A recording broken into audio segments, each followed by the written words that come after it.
नमस्कार. प्रथमतः अर्थसंकेत आणि त्यांच्या पूर्ण टीमचा मी आभारी आहे की मला या ठिकाणी त्यांनी इन्व्हाइट केलं. तुम्ही कुठे राहता, तुम्ही काय करता आणि तुम्हाला किती ज्ञान आहे याच्यापेक्षा जास्त महत्व आहे जे तुमच्याकडे जे ज्ञान आहे ना ते तुम्ही कोणत्या प्रकारे कोणत्या प्लॅटफॉर्मद्वारे जास्तीत जास्त लोकांपर्यंत पोहोचू शकता. 2019च्या सुरुवातीला मी आणि माझे गुरु केतन सर चांगले मित्र पण आहेत. आम्ही सातत्याने डिस्कस करायचो की कशा पद्धतीने आपण आपलं बिझनेस कशा पद्धतीने आपण ग्रो करू शकतो. आणि 2019 मध्ये थोडंसं आम्हाला कन्सेप्ट समजला होता की आता जे आपल्याकडे ज्ञान आहे हे ज्ञान इतरांना देण्याला सुरुवात केली पाहिजे. आणि 1 डिसेंबर 2019 ला मी माझा पहिला कोर्स लॉन्च केला व्हॉट्सअप बिझनेस ग्रुपिंग. आणि त्या कोर्सला एवढा प्रचंड प्रतिसाद मिळाला की 23-22 मार्चला जेव्हा लॉकडाऊन लागला तेव्हा माझे काही चांगले मित्र जसे शंभूराज खामकर किंवा इतर मित्र आहेत त्यांनी सांगितलं की जसा तुम्ही ऑनलाईन कोर्स बनवला ना तसा आम्हाला शिकवा. आणि मी शिकवायला सुरुवात केली. मित्रांनो, माझ्या कम्युनिटीमध्ये महाराष्ट्रामध्ये अशा गावातील लोक आहेत की ज्या ठिकाणी चांगला रस्ता नसेल, फक्त नेट आणि मोबाईल अशी लोक आहेत आणि त्यांनी सुद्धा त्यांच्या गावामध्ये राहून खूप चांगला बिझनेस ग्रो केलेला आहे. आणि म्हणून मी सजेस्ट करेन तुम्हाला प्रत्येकाला, तुम्ही कोणता व्यवसाय करता, तुम्ही किती शिक्षण घेतलेलं आहे, तुमच्याकडे किती पैसे आहेत, यापेक्षा जे ज्ञान तुमच्याकडे आहे, मग ते कोणत्याही विषयाचं असो, शेअर मार्केटिंग असो, हेल्थ विषय असो किंवा कोणत्याही विषयाचं असो, ते ज्ञान कोणत्याही सोशल मीडिया, मग युट्यूब असेल, इंस्टा असेल, फेसबुक असेल, या माध्यमातून आजपासून द्यायला सुरुवात केली ना तर जास्त नाही पण पुढच्या 3 ते 4 महिन्यानंतर तुम्हाला भरपूर साऱ्या पैसे कमवण्याच्या इन्कम सोर्स वेगवेगळे तयार होऊ शकतात. आणि मित्रांनो, मी नाही तर माझ्या कम्युनिटीमध्ये 200 पेक्षा जास्त असे विद्यार्थी आहेत, असे व्यक्ती आहेत की त्यांनी वेगवेगळ्या माध्यमातून पैसे कमवायला सुरुवात केलेली आहे. म्हणजे मला अभिमान वाटतोय की 2019 मध्ये असे काही व्यक्ती होते की ज्यांना जॉब गेला होता आणि त्यांना कुठलाच इन्कम सोर्स नव्हता, पण त्या व्यक्तीने जेव्हा 2019-2020 ला सुरुवात केली ना, आज सहज 1 लाख 1.5 लाख रुपये इझिली कमवत आहेत. पहिलं आपलं एकमेव होतं किती एज्युकेशन केल्यानंतर जॉब करायला गेला तर 50,000, 60,000, 70,000 मिळणं जवळजवळ अशक्य गोष्ट होती. पण मित्रांनो, आज जर तुम्ही या प्लॅटफॉर्मचा वापर करू शकला तर पुढच्या 2 महिन्यानंतर 3 महिन्यानंतर हे सहज पैसे कमवू शकता. हे फक्त माइंड मध्ये नाही कमवता येतील का नाही, काम केलं तर कमवता येतील. मला वाटते अर्थसंकेतनं गेल्या 6-7 वर्षामध्ये जे काही कंटेंट तयार केलेत ना त्यामुळे आज अर्थसंकेत या ठिकाणी पोहोचलेलं आहे. सेम आपल्याला पण तेच करणं आवश्यक आहे. अनेक लोक बोलतात की सर आम्हाला व्हिडिओ समोर नाही बोलता येत, कॅमेऱ्यासमोर बोलता येत नाही. मी माझ्या घरातून सुरुवात केली. माझी 4 वर्षाची मुलगी आहे प्रांजल सपकाळ, तिच्या नावाचा युट्यूब चॅनल आहे. 12 ते 13 व्हिडिओ तिचे युट्यूबवरती मी अपलोड केलेले आहे. माझी दुसरी मोठी मुलगी आहे नेत्रा आणि प्रांजल सपकाळ, तिचे 35 पेक्षा जास्त व्हिडिओज आहेत. ती 12 वर्षाची आहे. मी घरातून का सुरुवात केली, कारण मी जर माझ्या मुलांना शिकवलं तर मी मोठ्या लोकांना सांगू शकेल तुम्हीही व्हिडिओ बनवा, कारण व्हिडिओ बनवले तर खूप जास्त ग्रोथ तुमचा होऊ शकतो. जेव्हा माझी छोटी मुलगी जी 4 वर्षाची आहे, जेव्हा ती 10वी ला जाईल आणि तेव्हा तिथे जर 1000 व्हिडिओ जर अपलोड केलेले युट्यूबवरती असतील ना तर त्यावेळी एखाद्या MBA केलेला नॉलेज केलेल्या व्यक्तीपेक्षा तिला 10वी ला असताना नॉलेज असणार आहे. कारण जेव्हा व्हिडिओ तयार करतो ना तेव्हा तिला भरपूर जास्त अभ्यास करावा लागतो. तर तुम्हाला व्हिडिओ तयार करता येतील नो प्रॉब्लेम, लिहिता येतील लिहा, लिहिता येत नसेल नो प्रॉब्लेम, बोलता येते तर फक्त ऑडिओ करा, पॉडकास्ट तयार करा, पण काहीतरी कंटेंट तयार करा. पुढच्या 2-3 वर्षानंतर तुम्ही सुद्धा अर्थसंख्येचं अमित सर किंवा मॅडम तुम्हाला स्टेजवरती प्रमुख पाहुणे म्हणून बोलवतील याची मला खात्री आहे. पुन्हा एकदा मी तुमच्या सर्वांचा आभारी आहे की तुम्ही या ठिकाणी आलात, माझा विचार ऐकलं. पुन्हा एकदा हेच सांगेन की कंटेंट तयार करा, व्हिडिओ, ऑडिओ किंवा टेक्स्ट मध्ये. अर्थसंख्येच्या युट्यूब चॅनल भरपूर सारे व्हिडिओज आहेत, माझ्या युट्यूब चॅनलचे भरपूर सारे व्हिडिओज आहेत, केतन सर आहेत त्यांच्या युट्यूब चॅनलचे भरपूर व्हिडिओ आहेत आणि आणखी भरपूर सारे मराठी कंटेंट आहेत. मी सजेस्ट करेन प्लीज मराठी व्हिडिओ पहा. मग ते कुणाचेही असतील, माझे असतील, अमित सरांचे असतील किंवा सरांचे असतील किंवा आणखी कुणाचे असतील. कारण आपला ना माझे भरपूर सारे मराठी मित्र आहेत ना ते पण ना कोणताही विषय शोधायचा म्हटलं तर हिंदीमध्ये शोधतात. जोपर्यंत मराठीमध्ये कंटेंट बघणारे व्हिडिओ बघत वाढत नाहीत ना तोपर्यंत कंटेंट क्रिएटर नाही वाढणार.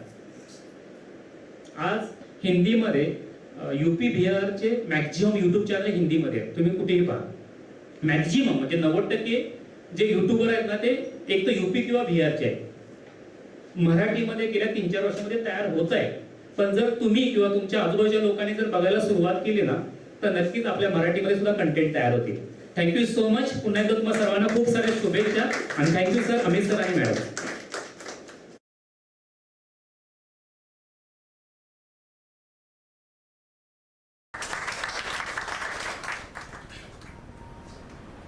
गेली 2 वर्ष आपण बघतोय की कोरोना होता.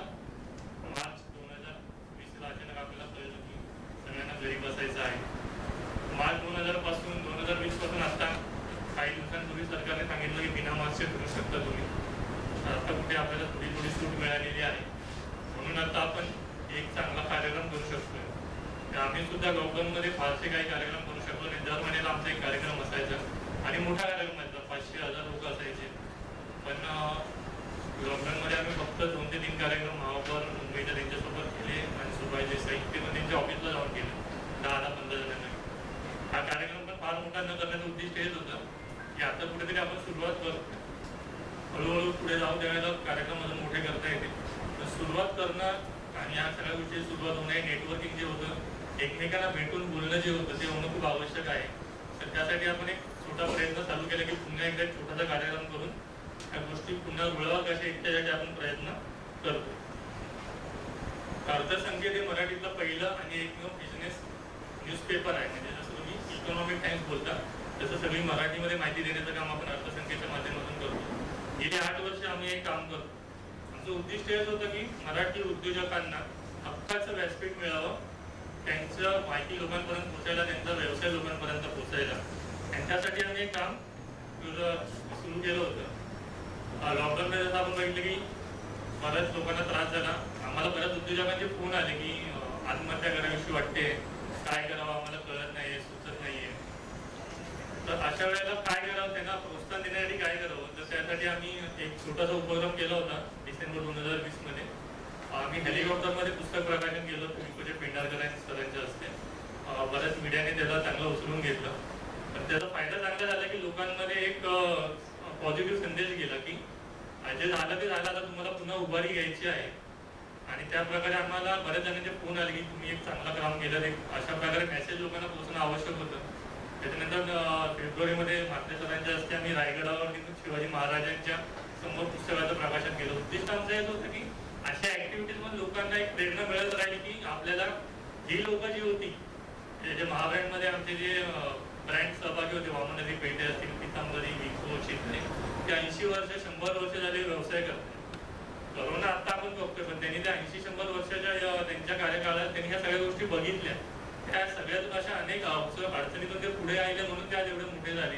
1000 करोड असेल, 2000 करोडचा व्यवसाय असेल, 1000, 5,000 त्यांच्याकडे कामगार काम करतात. तर त्यांची स्टोरीज वाचल्यावर तुम्हाला कळेल की ह्या सगळ्या गोष्टी येणार जाणार आहेत, व्यवसाय आपला चालू राहणार आहे.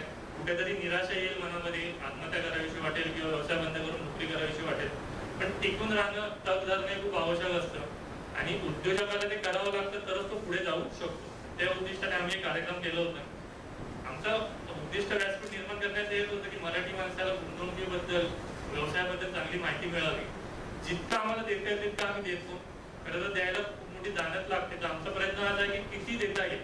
आम्ही अक्षरशः कर्जबाजारी होऊन हा काम करतो आहोत, तरी पण आमचं उद्दिष्ट हेच आहे की मराठी समाजाला, मराठी माणसाला एक योग्य मार्गदर्शन मिळावं. तर अदरवाईज आपण बघितलं जो प्रतिष्ठित आतापर्यंत जो एस्टॅब्लिश मीडिया आहे, खून, मारामाऱ्या, बलात्कार, क्रिकेट, राजकारण याच्या पलीकडे फारसं जात नाही. तर पूर्णपणे बिझनेस आणि इकॉनॉमीला वाहिलेलं एक वर्तमानपत्र असावं, एक युट्यूब चॅनल असावं, या उद्देशाने आम्ही चालू केलं होतं. आमच्या युट्यूब चॅनलवर 1800 व्हिडिओ आहेत. मराठीतले सगळे मोठे उद्योजक असतील, इकॉनॉमिस्ट असतील, म्हणजे चंद्रशेखर टिळक, अभिजित फडणवीस आहेत, चांगल्या चांगल्या लोकांचे तुमच्या घरी पैसा कसा येईल, तुमचा व्यवसाय मोठा कसा होईल, त्यांना अडचणी आल्या त्यातून ते कसे पुढे गेले, ह्याच्यावरती मार्गदर्शन देणारे व्हिडिओ आहेत. आमचे इव्हेंटचे व्हिडिओ आहेत. तर ते उद्दिष्ट हे आहे की लोकांनी माहिती मिळावी. आता डिजिटल इंडिया इव्हेंट जो आहे आम्ही 2015-16 चालू केला होता. त्यावेळेला आमच्या इव्हेंटचं नाव होतं डिजिटल इंडिया 2020. आणि त्यावेळेला आम्ही ना लोकांना ओढून ओढून सांगत होतो की 2020 पर्यंत जग बदलणार आहे, 2020 पर्यंत तंत्रज्ञान येणार आहे. आणि लोकांना त्यावेळेला कळत नव्हतं. आणि आश्चर्य म्हणावं लागेल, कोइन्सिडन्स म्हणावं लागेल, खरोखर 2020 मध्ये लोकांना कळलं. आपण असंही म्हणू शकतो की करोना आला त्याच्यासाठी होता की लोकांमध्ये तंत्रज्ञान राबवलं जावं. कारण तो फक्त एका ठिकाणी आलेला नाहीये, तो जगभर आलेला आहे. आपण सांगू नाही शकत खरं उद्दिष्ट, पण त्याचं एखादं उद्दिष्ट हे नक्कीच होतं की तंत्रज्ञान टेक्नॉलॉजी शेवटच्या माणसापर्यंत पोहोचवणं हे सुद्धा करोनाचं एक उद्दिष्ट असू शकतं. आणि ते आपण बघितलं की मुलांना आपण आधी हातातून मोबाईल काढून घ्यायचो, आता आपण घे बाबा पण अभ्यास कर, ही परिस्थिती आपल्यावर आलेली. आपल्याला कोणाशी बोलायचं असेल तर आपल्याला व्हिडिओ कॉल करून नातेवाईकांना मित्रांशी बोलावं लागत होतं. तर हे तंत्रज्ञान कॅश पेमेंट आपण बंद करून ऑनलाईन, आता चहाच्या टपरीवरती 10,000 रुपये लोक गुगल पेने पे करतात, ही परिस्थिती आहे. आता सगळ्याच गोष्टीमध्ये तंत्रज्ञान आलेलं आहे. हॉटेलमध्ये सुद्धा तुम्हाला सांगतो, म्हणजे आधीची गोष्ट 3-4 वर्षापूर्वी आली की तिथे शेफ जो असतो तो सुद्धा रोबोट आहे, म्हणजे तिथे माणसाची गरज नाही. तिथे जे वाढणारे जे असतात वेटर ते सुद्धा रोबोट्स आहेत. ह्या काही ठिकाणी सुरू झाले, आता हळूहळू ते वाढत जाणार आहे. त्याच्या पलीकडे जाऊन काय केलंय तंत्रज्ञानाने, तर आपण सगळे गाणं ऐकतो, गाणं लिहिलं जे जातं त्याच्यासाठी खूप मेहनत लागते, आत्मीयता लागते, बुद्धी लागते, बरंच काय काय लागतं, भावना असायला लागतात, पण ते काम सुद्धा रोबोट्स करतात. आणि तेव्हा अवघड काम असतं त्या गाण्याला चाल लावणं, ते काम सुद्धा रोबोट्स करतात. आता इथे बसलेल्याने विचार करावा की आपल्याकडे काय शिल्लक राहिलेले आणि याच्या पुढे आपल्या आयुष्यात काय होणार आहे. तुम्ही बॉलिवूडचे पिक्चर जास्त बघत असाल पण हॉलिवूडचे बघायला चालू करा, तर तुम्हाला अंदाज येईल की ते लोक या विषयावरती भरपूर चांगल्या चांगल्या विषयातून मांडतात आपल्याला पिक्चरमध्ये, की कशा प्रकारे जग बदलत गेलेलं आहे. इथे उपस्थित जे लोक आहेत सुद्धा आपल्याला त्याबद्दल मार्गदर्शन करतील की कशा प्रकारे जग बदललेलं आहे. रोजगार, नोकऱ्या कशा संपत चाललेले आहेत, व्यवसाय कसे संपत चाललेले आहेत. आणि तुम्हाला जर खरोखर पुढे जायचं असेल तर या नवीन तंत्रज्ञानाची कॅस धरावी लागणार आहे. तुमच्या मुलांना, पुढच्या पिढीला तुम्ही कुठे आता अडू शकणार नाही, तुम्हाला त्यांना तंत्रज्ञान हातात द्यावंच लागणार आहे. आज तुम्ही जर लहान मुलं बघितले तर आपल्याला ज्या प्रकारे वापरतात मोबाईल त्या प्रकारे ते वापरतात. आपल्या त्यांना विचारलं बाबा काय आहे, त्यांनी कधी मोबाईल आपल्या अगोदर बघितलेला नव्हता, आपल्यापासून सुरू झाला ना. पण त्यांना आपल्याला विचारावं लागते की मला हे सांग, हे काय करायचं, हे ऍप मध्ये कसं काम करायचं, तर ते लोक आपल्याकडे हुशार झालेले आहेत. ते उद्दिष्ट होतं आमचं हा कार्यक्रम चालू करायचा. 2000 डिजिटल इंडिया 2020 म्हणून कार्यक्रम होता आणि 2020 मध्ये खरंच तो बदल घडला. 2020 मधला कार्यक्रम पण आम्ही ऑनलाईन केला, ज्योतिराम सर त्याच्यामध्ये होते. आम्ही अक्षरशः अख्खा इव्हेंट ऑनलाईन त्यावेळेला केला होता आणि लोक वेगळ्या अख्ख्या महाराष्ट्रातून त्यावेळेला ऑनलाईन येऊन बोलत होते. बऱ्याच जणांनी अशा प्रकारे कार्यक्रम केले असतील. आमचं उद्दिष्ट हेच आहे, लोकांना कळावं की तंत्रज्ञान कसं बदलत चाललेलं आहे. डिजिटल क्रांती झालेली आहे. इंडस्ट्री 4.0 म्हणतो त्याला, काय म्हणतो, इंडस्ट्री 4.0. ज्यांना माहिती नसेल त्यांनी गुगल केलेले झाले, मराठीमध्ये पुस्तक सुद्धा उपलब्ध आहे, इंडस्ट्री 4.0. आज कुठल्याही गोष्टीला माणसाची गरज राहिलेली नाहीये. काही काही गोष्टी सोडल्या तर नोकरीमध्ये, व्यवसायामध्ये तंत्रज्ञान आलेलं आहे. तुम्हाला ते स्वीकारावं लागेल. रोजच्या जगण्यामध्ये तंत्रज्ञान आलेलं आहे, ते स्वीकारावं लागेल. अर्थसंख्येच्या आधीचे इव्हेंट जे आहे डिजिटल इंडियाचे, ते ऑनलाईन युट्यूब चॅनलवरती तिथे गेलं ते सुद्धा तुम्हाला कळेल बघितल्यावर की त्यावेळेला सुद्धा आमचे स्पीकर जे होते, जे पुढच्या काळातल्या गोष्टी लोकांना सांगत होते. आता सुद्धा आपण जाणून घेणार आहोत की कशा प्रकारे जग बदललेलं आहे, यापुढे कसं बदलत जाणार आहे. प्रसन्न लोहार सर इथे आलेले आहेत. इंडस्ट्री 4.0 जो मी सुरुवातीला उल्लेख केला होता, बऱ्याच स्पीकर्सनी आपल्याला वेगळ्या तंत्रज्ञानाबद्दल सांगितलं. तर मी प्रसन्न लोहार सरांना विनंती करतो की त्यांनी अजून वेगळं काय जगात सर बदल घडतोय आणि लोकांना आता काय नवीन स्वीकारावं लागणार आहे याबद्दल मार्गदर्शन करावं. जोरदार आणि स्वागत करूया प्रसन्न लोहार सरांचं.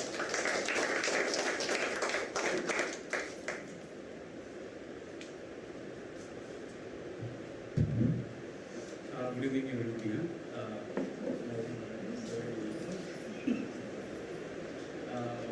Amit sir, thank you. तुम्ही बोलवलं, मी थोडा उशीर झाला पण मी आतापर्यंत ऐकत होतो सगळ्यांकडून सरांना मी फार कधी कधी त्रास देतो काय करायचं. आणि बाकीचे एक्सपर्ट्स आहेत आपल्या क्षेत्रामध्ये, भरपूर काय होतंय असं मला वाटतंय. आणि मुंबईमध्ये बसून किंवा मी बँकेत आहे किंवा मी भरपूर स्टार्टअपबरोबर काम करतो, तरी आय थिंक भरपूर काही करायचं आहे असं आपल्याला बघितलं. जशी की आलाच मी म्हणजे एकदम आश्चर्यचकित झालो कॉन्फरन्समध्ये किंवा समारंभात आलं.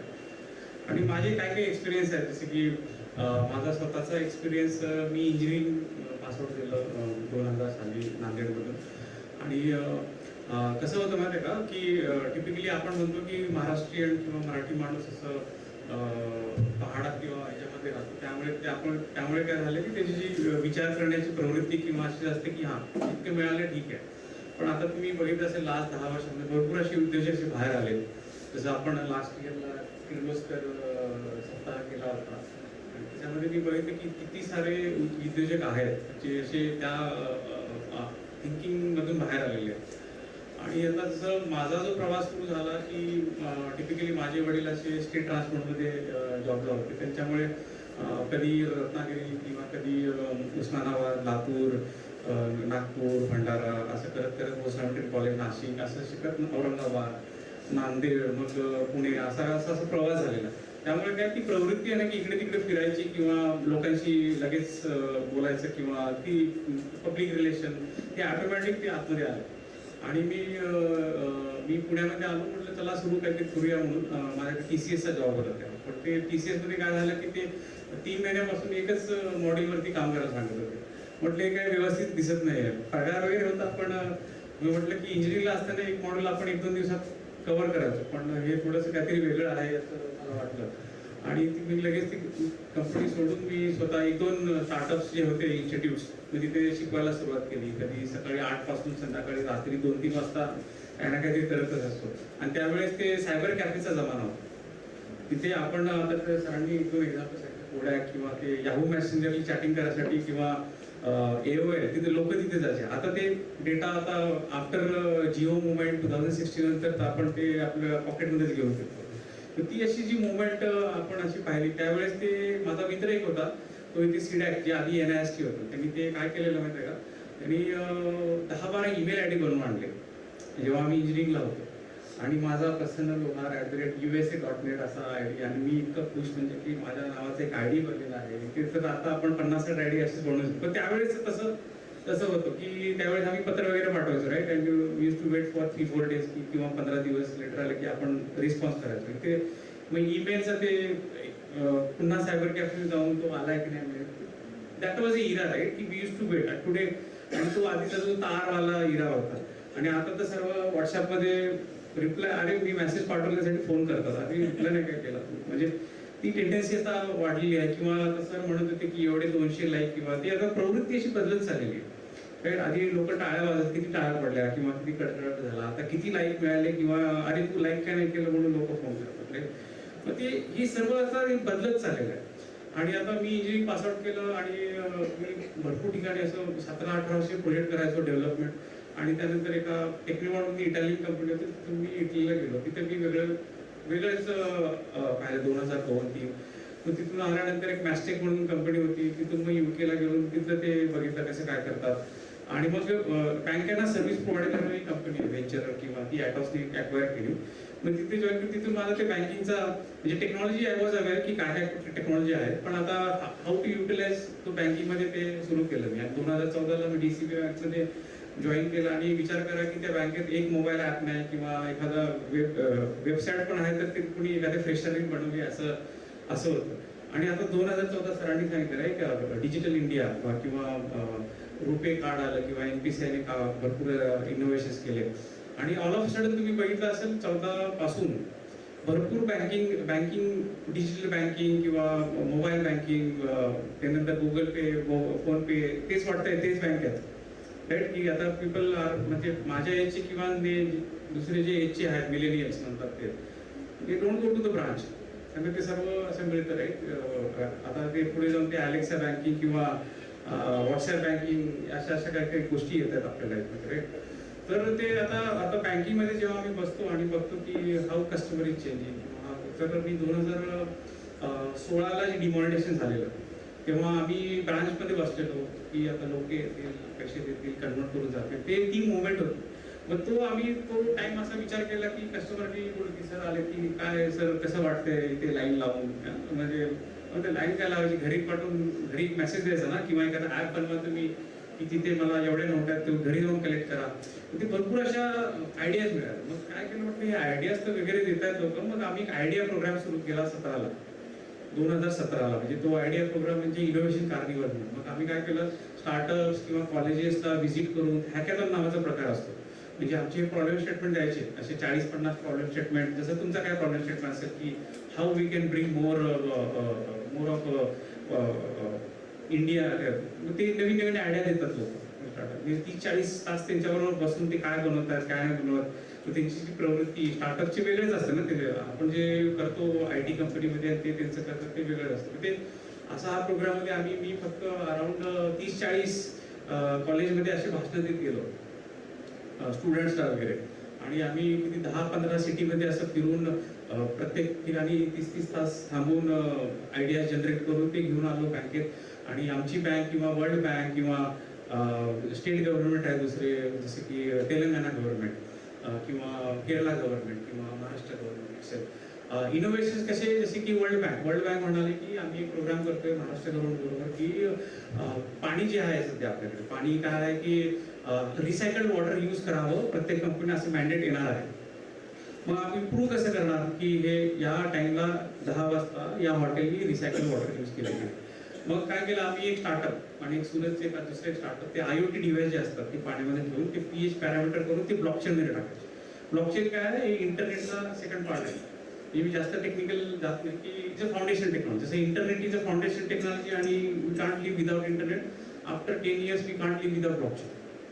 That is the story all about. So मग ते तसं आम्ही केलं किंवा असे भरपूर असे आम्ही एखादं जे बँगलोरमध्ये एक कंपनी आहे, त्यांचं एक हॅकाथॉन होते, ते एक असे भरपूर असे स्टार्टअप्स भेटत गेले की, आणि ते स्टार्टअप काय करतात, त्यांचा जो पर्सनल एक्सपिरियन्स आहे ना, तो एक्सपिरियन्स किंवा पर्सनल प्रॉब्लेम तो सॉल्व्ह करतात. आणि आता आज जे आपण इथं भेटतोय की बघूया की मी अजून कसं माझं योगदान देऊ शकतो मराठी कम्युनिटीला, की तिथे सुद्धा हे how to build startup, how to build entrepreneurship, fund कसे, इन्व्हेस्टमेंट कसे करायचे, आयडिया कशा निर्माण करायच्या की प्रॉब्लेम सॉल्व्ह होत शकतील. तर ते आम्ही केलेले आहे याच्यामध्ये DCB बँकमध्ये. आता तो प्रोग्राम ना आउट बाहेर झाला. ते सिंगापूरचे लोक, हे लोक विचारतात अरे कसं काय करतात, आणि इन्व्हेस्टमेंट तर काही नाही, इट्स ऑल कोलॅबोरेशन. तुम्ही म्हणत होता एकत्र या. जसं की आता माझी काय आयडिया असेल, मी सरांच्याकडे जाऊन, यांच्याकडे जाऊन, आता मी बँगलोरला गेलो NASCOM मध्ये की आम्ही हॅकाथॉन करते, तुमची जागा मिळेल, डू इट राईट. मग ते कोलॅबोरेशन करत करत किती IBM बोला, मायक्रोसॉफ्ट बोला, रेड हॅट जी आधी IBM आता घेतलेला आहे, ओरॅकल, अशा 60-70 कंपन्यांना मी जोडलेलं आहे की कधीही कुठल्याही सिटीमध्ये काय प्रोग्राम असेल, जागा, खाणे-पिणे, काही प्रॉब्लेम नाही, कोणी ना कोणीतरी असं हेल्प करतं. तसंच आपण बघूया की काय करूया. आता इंडस्ट्री 4.0 जे सर म्हणतात ते काय किंवा काय, इट्स अ ब्युटिफुल थिंग. जसं मेकॅनिकल होतं किंवा इलेक्ट्रिकल होतं 19th सेंचुरीमध्ये, आता 1860च्या नंतर आपण म्हणतो इंटरनेट वर्ल्ड, आणि आता of sudden internet industry 4.0. So industry 4.0 is a concept and it's kind of a culture which will come, जे आपल्या लाईफमध्ये येत आहे. आणि ऑलरेडी आपण थोडंफार इंटरनेट, सोशल मीडिया, मोबिलिटी किंवा जे बॅकिंगचे जे सर्व्हर असतात, क्लाउड, या टेक्नॉलॉजी आपण अडॉप्ट केलं. या पुढे जसं मी ऐकलं की सरांनी मेटावर्स बद्दल बोललो होते मी याच्या अगोदर, तसं ते social media is a 2D world, metaverse is 3D world होतं. आणि नंतर काय होणार आहे माहिती नाही. नंतर maybe brain to brain interface, मी यांच्याकडे बघेन आणि म्हणतील काय, त्यांनी जर कन्सेंट दिला मला की आम्ही पण समजेल काय विचार करतात. मग ते एक्सपेरिमेंट सुद्धा फेसबुक किंवा गुगल वेगळे करतात. तर बोलायचा अर्थ काय, कुठलेही इनोव्हेशन येते ना, ते usually communication is the first change. We spoke about post cards right, और we spoke about keyboard and mouse. नंतर ते पण गेले, मग ते आपले टच स्क्रीन वगैरे आलं राईट, आणि टच स्क्रीन पण गेले. आणि आता नेक्स्ट जनरेशनमध्ये हे काय असतं, because the voice out, facial किंवा बायोमेट्रिक, आणि पुढे जाऊन ते ब्रेन टू ब्रेन इंटरफेस. आणि जेव्हा आपण तिथे जाऊ तर आपला जो कन्सेप्ट आहे मेटावर्स, सो मेटावर्स हा कॉन्सेप्ट आहे, आणि it will be well supported by old technologies like augmented reality किंवा व्हर्च्युअल रियालिटी. म्हणजे आपण ते, मी आता 2-3 स्टार्टअपवर काम पण करतोय की काय करतोय की KYC असतं. KYC पहिल्यांदा काय पेपर घेऊन ब्रांचमध्ये पोहोचतो. पेंडेमिकमुळे काय झालं, तुम्ही घरीच बसा, आम्ही व्हिडिओ KYC, कोटक 811 किंवा DG बँक हे आहेत. आता समोर काय होणार आहे, मिलेनियर्समध्ये कार्य, मेरे पास गॉगल है ऑक्युलस और एंड तुम्हारे पास है तो आ जाओ उधर, we'll meet there in that world, right? I will give you my KYC, this and that. Oh, okay, I am sitting in Kenya, तरी सुद्धा आपण करू शकतो. तसा आम्ही प्रयोग करतोय 5G आणि मेटावर्स असं ते कॉम्बिनेशन. तर मेटावर्स किंवा त्याला म्हणतात Web3, ते कसं सक्सेसफुल होईल, तिथे गेल्यानंतर मोर अँड मोर ट्रस्टची रिक्वायरमेंट आहे. मला काय माहिती दाखवून ते आपण प्रॉब्लेम फेस केले याहू मेसेंजरमध्ये किंवा फेसबुकमध्ये राईट, आयडेंटिटी प्रॉब्लेम्स. मग जेव्हा तिकडे आपण जाऊ, आणि when we say digitalization is the thing right, and if it is not clean, मग तो प्रॉब्लेम होणार. ते क्लीन करून करणार ब्लॉकचेन किंवा सरळ आणि सांगतो आर्टिफिशियल इंटेलिजन्स आफ्टर अंडरस्टँडिंग. असे हे कॉम्बिनेशन ऑफ टेक्नॉलॉजीज IoT आहे किंवा माझी कार जाईल स्वतःहून आणि पेट्रोल पंपवरून भरून येईल आणि मी इकडून कन्सेंट देईन येस, मग तेव्हाच ते पेमेंट होईल. आणि ते पेमेंट ऑटोनॉमस कसं होणार, ते ब्लॉकचेनमुळे होणार, राईट. आणि पुढच्या वेळेस तर 15 दिवसांनी मेसेज येईल मला, अरे 15 दिन से भरा नाही आपले AI, राईट. तो AI will give some kind of a guidance. आम्ही बँकेमध्ये काय करतोय की चला आता गेम खेळतो ना आपण, गेम खेळल्यानंतर ते गेममध्ये ते रेड आणि ग्रीन असतं. तर आम्ही एक एक्सपिरियन्स असा केलेला की ब्रांचमध्ये आले लोक, 10 लोक आले की, आणि मी तो गॉगल घातलाय किंवा मी बघतोय की कोण कोण काय आहे. बेस्ट ऑफ ऑल त्यांचे facial expression I can see कोण ग्रीन आहे, कोणाकडे जास्त पैसे आहेत म्हणजे ग्रीन आहे, किंवा विचारा काय किंवा लोन किती हवं आहे. मग त्याला म्हणतात क्रॉस इंडस्ट्री इनोव्हेशन. मग ती क्रॉस इंडस्ट्री इनोव्हेशन युजली सुरू होतं गेमिंग किंवा रिटेल, आणि मग स्लोली दुसऱ्या इंडस्ट्री त्याला अडॉप्ट करतात. मग हा एक कॉन्सेप्ट सुद्धा मी भरपूर ठिकाणी बोललोय, मोतीलाल असे. पण त्याप्रमाणे आता बघूया आपण हा असा आपल्या ह्याच्यामध्ये कसा राबवत आहे क्रॉस इंडस्ट्री इनोव्हेशन. आम्ही काय केलंय, तुम्हाला हवंय का ते इनोव्हेशन. मग हे असे एक्सपिरियन्स आम्ही करतो. किंवा कस्टमर एंटर केलं त्यांनी ब्रांचमध्ये, एंटर करताना तो थोडा हिरमोसलेला आहे किंवा त्याचे फेशियल एक्सप्रेशन ते कम्प्युटर विजन बेस्ड कॅमेरा आता एवढे झालेले आहेत. तुम्हाला माहितीच आहे चायना किंवा US मध्ये कसे ते पकडतात लोकांना बेस्ड ऑफ ते फेशियल एक्सप्रेशन, बेस्ड ऑफ ते टेम्परेचर, बॉडी टेम्परेचर मॅच करून ते करतात. इथले कुठेतरी आहे. मग ते काय ब्रांचमध्ये आलेत, अरे हा थोडासा नाराज आहे, ठीक आहे नाराज आहे, अरे पण जाताना बाहेर जाताना खुश झाला. तो कोण आहे तो branch manager, so call he, अरे very good, you had done a very good job. मग तो अरे इसको कैसे समजा. So that kind of autonomous things are coming, right. आता विचार करा ना की आधी मला फोन, सर एक कस्टमर आया था, वो ऐसा था वैसा था, मैंने कुछ किया, व्हेरी गुड. ते सर्व ऑटोमॅटिक होणार आहे. सो कोलॅबोरेशन इरा मधून आपण ऑटोनॉमसला जाणार. मग ह्या सगळ्या टेक्नॉलॉजी आहेत. आधी आपण बोललो ते मोबिलिटी, स्मार्ट फोन, हे सगळं आता राहील तिथेच, पण त्याच्यावरती एज कम्प्युटिंग, तो कॅमेरा किंवा AI to read that facial expression, understand whether is happy unhappy, right. ML machine learning किंवा तो IoT डिव्हाइस, राईट. आणि अशा ह्या कॉम्बिनेशन मधून आपण ते Web 3 मध्ये असं जाणार. आता तिकडे जाताना थोडा विचार करावा लागेल की आरबीने राईट डायरेक्शन. मग त्याचे भरपूर कंपन्या विचार करतात की कितपर्यंत ऑटोमेशन करायचं. ऑटोमेशन करायचं म्हणजे प्रत्येक कंपनीची लेवल असते. जसे की old bank, DCB bank, SBI bank, bank of India, काय बोलतात ना लोक की अरे बँक आहे सांगितलं. पण आता तुम्ही लास्ट 3-4 वर्षांमध्ये बघेल ना, SBI बँकेने भरपूर इनोव्हेशन, त्यांचं ते योनो ॲप किंवा त्यांचं ते सर्व एम्प्लॉईज क्लाउडवर केलं, ईमेल त्यांचं आहे ते, काय सगळ्या बँका तसं करतायत. आणि करता करता असा विचार करतो की ह्या लेवलपासून ह्या लेवलला कसं जायचं प्रत्येक बँक. मग ते कसं जायचं, ॲडॉप्शन ऑफ अ टेक्नॉलॉजी.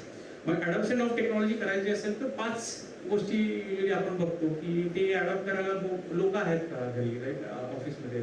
नाही तर मग how do we reskill internal people. जर नाही आहेत तर हायर करायचे की एक्झिस्टिंग त्याला प्रोसेस समजते त्याला घ्यायचं. तर ते एक महत्त्वाचं. दुसरे कुठल्या प्रोसेसेस ऑटोमेट करायचा, जर सगळंच करू शकतो आपण पण पैसे तेवढे नसेल तर प्रायोरिटी वाईज कुठल्या ऑटोमेट. मग ऑटोमेट करायला टेक्नॉलॉजी आलेल्या आहे, त्याचा AI आहे, रोबोटिक प्रोसेस ऑटोमेशन. की कॉन्टॅक्ट सेंटरला आपण फोन करून तो फोन उचलतो ना, त्याच्याऐवजी आधीच त्याचा व्हॉइस इज ऑथेंटिकेशन आणि रेग्युलर तेच माझा बॅलन्स काय हे काय ते काय ते सर्व ते रोबोट सांभाळतो. आणि नंतर I am not happy, so hand over it to the human. So that touch. So this kind of technologies are coming, conversational banking किंवा ऑटोमेशन. मग दुसऱ्या ह्या मग आयडेंटिफाय प्रोसेस कुठल्या ऑटोमेट करायचं आपल्याला कम्प्युटरमध्ये. आयडेंटिफाय प्रोसेस जेव्हा आयडेंटिफाय झाला की ह्या सगळ्या गोष्टी ऑटोमेट करायच्या, कुठल्या टेक्नॉलॉजी घ्यायचं. मग यापुढे आता I think it makes sense for everybody. आता मे बी आपण आपलं कॉलेज झालेलं आहे किंवा आपल्याला वाटते की हा मला भरपूर येतं असं वगैरे, तरी पण आय थिंक काही काही आपलेले गुरु आहेत तिथे त्यांना माहिती आहे की लर्निंग इज एव्हरीडे, राईट. की लर्निंग इज एव्हरीडे. जसं की मी बँकिंग जॉईन केलं आणि पहिले 1.5 वर्ष 2 वर्ष इतकं काम केलं, मला वाटलं अरे बापरे काय केलं मी इथे, म्हणजे भरपूर झालं यार, मी तर पूर्ण लाईफमध्ये एवढं काय केलं नाही. आणि त्यानंतर त्याच्यामुळे काय झालं माहिती आहे का, माझ्या बाजूबाजू लोक आहे ना ते माझे थोडेसे अरे हा आला बाबा आता काम देतात, हा आला बाबा काम देतात. मग ते having the right attitude and humble nature is also required apart from automation, right. So ते थोडंसं समजल्यानंतर आम्ही काय केलं माहिती आहे का, हे इनोव्हेशन कार्य प्रोग्राम ते बँकेतून आयडिया घ्यायचे. म्हणजे एक पोर्टल बनवलं आयडिया एक्सप्रेस म्हणून, आणि ते जसं एक फेसबुक आहे तसं ते इंटरनल आयडिया लोक द्यायचे, मग ते जे स्टार्टअप ते इनोव्हेशन कार्निवल आले त्यांच्याकडे बसून मग त्यांनीच ते सुरू केलं, ते मोर एकत्रित केलं. म्हणजे जे झालंय ते दुसऱ्या लेवलला कसं जायचं, म्हणजे कुठल्या टेक्नॉलॉजी लागणार आपल्याला, चला आता बँकेला तर माहित आहे क्लाउड काय आहे, मोबिलिटी काय, हे काय, चला आपल्याला ब्लॉकचेन माहिती नाही किंवा AI माहित नाही, किंवा मग ते तिसरा अँगल टेक्नॉलॉजी. पहिला लोक स्किल सेट, दुसरा कुठल्या प्रोसेस ऑटोमेट करायच्या based upon your pocket size. नाही तर तुम्ही पेटीएम तर म्हणू शकता लगेच, पण तेवढे पैसे पण पाहिजेत. कुठल्या कुठल्या टेक्नॉलॉजीज, नाही तर 3D प्रिंटिंग येणार आहे, राईट. ऑटोमॅटिक 3D प्रिंटिंगचा तर भरपूर यूज होणार आहे. जसे की ब्रांच, मला एक ब्रांच बनवायची फॉर 15 दिवस, गेलं ते प्रिंट केलं, झालं ती ब्रांच बनली, राईट. आणि किंवा एका ठिकाणी प्रिंट केले, just put it there and put it there for 15 days दुसऱ्या गावामध्ये. आणि तिसरं गोष्ट की रेग्युलेशन, आपण ऑटोमेशन करतो इंडस्ट्री 4.0, पण बँकेत किंवा हेल्थ केअरमध्ये किंवा रेग्युलेशन भरपूर. मी बनवलं जसं की आपण यावेळेस ऐकतो ना क्रिप्टो वगैरे बॅन आहे, त्याच्यामध्ये ऑटोमेशन इनोव्हेशन भरपूर होते, पण ते यूज बरोबर होते म्हणून रेग्युलेशन गरज आहे. मग रेग्युलेशन काय बोलतं की कितपर्यंत ऑटोमेट करायचं त्याला, म्हणजे जसं की मला याची गरज आहे का, किंवा माझा होलोग्राम पाठवून देते किंवा गरज आहे का, तिथपर्यंत आपण ऑटोमेशन करू शकतो. पण काय काय MIT किंवा काही इन्स्टिट्यूट्स त्यांचे असं असोसिएशन आहे की हाऊ मच टू ऑटोमेट, किंवा AI तर एक्स्ट्रीम जाऊ शकतो, तो रोबोट बनू शकतो, चिठ्ठी बनवू शकतो, राईट. पण तिथपर्यंत गरज आहे का, मग आपले लोक काय करणार. मग ते पण त्यामुळे आता ते इंडस्ट्री 4.0 नंतर ते सोसायटी 5.0 येते. जपानने तो कॉन्सेप्ट लॉन्च केला की आता इतकं ऑटोमेशन, इतकं डिजिटलायझेशन आपण करतोय, कस्टमर तर मागतं, मी इथं पोहोचलो की मला समजलं पाहिजे. ब्रांचमध्ये आलो किंवा मॉलमध्ये आलो की 2-3 मेसेज येतात, आणि ते कधी कधी वाटतं ते डिजिटल पोल्युशन झालं.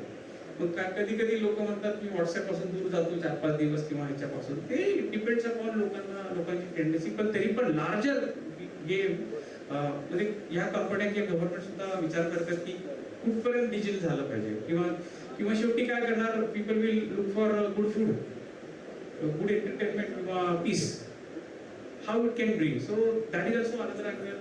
while we are in internet industry 4.0 तिथे गेलं पाहिजे. पण तिथे जाता जाता प्रत्येकाचं ॲस्पिरेशन वेगळं असतं. आपण जॉब करतो, ह्या नवीन टेक्नॉलॉजी शिकल्याच पाहिजे, ब्लॉकचेन किंवा AI किंवा डिजिटल मार्केटिंग सर जे शिकवतात. मी स्वतःहून बसलोय, पूर्ण क्लास 1 दिवस बसलेलो, त्यानंतर फोन पण केला, थँक्यू पण बोलले, आणि वेगळ्याच प्रकारे शिकवतात. तर आयडेंटिफाय की तुमचे मेंटर कोण आहेत. आय थिंक माझे मेंटर तिथे 7-8 मेंटर मला दिसत आहेत की मी जर त्यांच्याशी 1 तास किंवा 2 तास बोलेन की या आठवड्यात किंवा नेक्स्ट आठवड्यात, माझं नॉलेज थोडंसं वरती जाईल. आधी एकत्रीकरण जे तुम्ही बोलला, आपण ही संघटना अजून तुमची जी आपली अर्थसंकेत संघटना, म्हणजे एक्स्ट्रीम ग्लोबल जेवढे महाराष्ट्रीयन आहेत त्याचं भरपूर काही आपण करू शकतो, असं मला तिथे बसल्या मला असं वाटत होतं. आणि मी ही संधी कशी काय सोडली. मी सरांना ओळखतो पेंडॅमिकच्या अगोदरपासून, पण मला असं वाटलं नाही की आपल्याकडे इतकी पॉवरफुल व्यक्तिमत्व आहे की एकत्र बसून भरपूर काय करू शकतात. मी माझं स्वतःचं एक्झाम्पल घेऊन ना, मला एक रोल दिला, मी भरपूर ॲग्रेसिव्ह झालं म्हटलं तर बाजूला हो म्हणून, तू फक्त इनोव्हेशन कर, हे नको करू. मग त्या ह्याच्यामध्ये मी शिकलो की how to be humble, good leader वगैरे वगैरे, असं मला वाटलं, राईट. आणि त्या इनोव्हेशनमध्ये असं मी, आणि इनोव्हेशन केल्यानंतर माझं KRA काय असं होतं ना की मग मी ॲटलिस्ट 20-25 बँकेत गेलो, त्यांचे जे CXO CTOs वगैरे आहेत, तू काय करतो. त्यानंतर आम्ही काय केलं ते सगळेजण विचारायला, तुम्ही काय केलं. म्हणजे एकमेकांशी असं बोलून अशी चांगली थॉट प्रोसेस बनते, आणि लोक पण अजून एकत्र येऊन नवीन काहीतरी करू शकतात. आणि काय काय इनोव्हेशन, माझे इनोव्हेशन सांगतो की इंडियाज फर्स्ट आधार एनेबल ATM, आधार आणि तुमच्या कार्डची काय गरजच नाही, किंवा इंडियाज फर्स्ट EMV कार्ड, तुमच्याकडे चिप कार्ड आहे ना, ते मी पहिल्यांदा सगळ्यांनी 2011ला बनवलं SBI बँकेत, जेव्हा मी त्या साईडला होतो, बँकिंगच्या दुसऱ्या साईडला होतो. किंवा ओमनी चॅनल आर्किटेक्चर म्हणतात. म्हणजे काय कसं होतं माहिती का, तुम्ही जर्नी सुरू करा मोबाईलमधून, आणि तुमच्या ब्रांचवाला कळतंय की तसं ते ट्रान्झॅक्शन तुम्ही सुरू केलेलं आहे. मग ते आम्ही फर्स्ट सेकंड बँक होतो 2016ला मुंबई इंडियामध्ये. हा, मग त्यांना कळतं की हा बाबा कस्टमर ब्रांचमध्ये आला आणि हा त्यांनी अर्ध ट्रान्झॅक्शन तिथे सोडलेलं आहे, आणि त्याप्रमाणे तसे इनोव्हेशन, कन्व्हर्सेशनल बँकिंग, अलेक्सा बँकिंग मध्ये इनोव्हेशन. आता आम्ही बघतोय ते हे जे इनोव्हेशन आहे मेटावर्सवाले, RPA, आम्ही बँकेमध्ये 40 का 50 प्रोसेस ऑटोमेट केल्या आहेत, आणि 2-3 लोकांना जॉब वरून काढून दुसऱ्या जॉबवरती बँकेतच ठेवलेलं आहे. असं काय की पण अशी सेव्हिंग अशी झालेली आहे व्हिडिओ केवायसी किंवा स्टेट थ्रू अकाउंट ओपनिंग घरी बसल्या जे पूर्ण अकाउंट ओपन होतं API banking open banking personally हे करता करता आयडीआरबीटी फिनटेक फोरमचा मी मेंबर आहे जी आरबीआयची आर्म आहे किंवा मी मेंटर आहे आपला काय त्याला म्हणतात तेलंगणा आंध्र प्रदेश आणि तेलंगणाचं काय ती कुठली राजधानी आहे ना त्यांची